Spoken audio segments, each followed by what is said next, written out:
If only I could take years on and off like clothes, unzip and shuck them to the floor. There's a decade or two I could leave just there, between old socks and yesterday's underwear.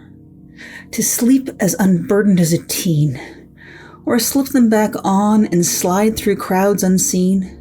It's always nice to be able to pull out a little gravitas, but drop it off at home when you want to party, loose and fast, young and crass. What would it be like to take them to a vintage shop? Would a year of childhood boredom reading books for a summer from one who knew how to run be a fair swap?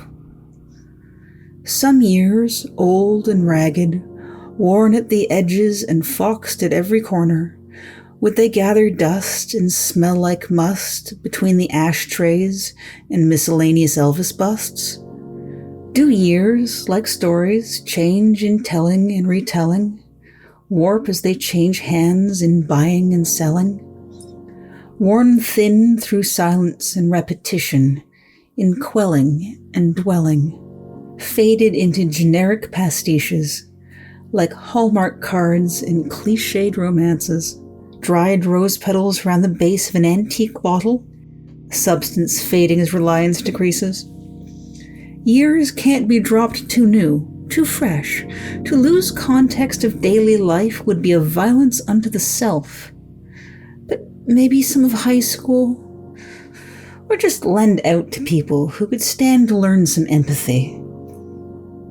As if I could. Not the ones that matter for that. As if I could let go, to open up and show the worst. My pains are my trophies, my reasons, my excuses to be who I am. Far more my bones than my clothes, so without them I may not stand. Were they so close to the surface, they'd be ragged thin, just lint and string.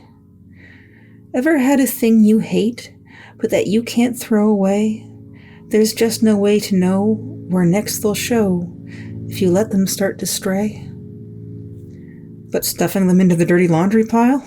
Oh, that would indeed bring such a smile.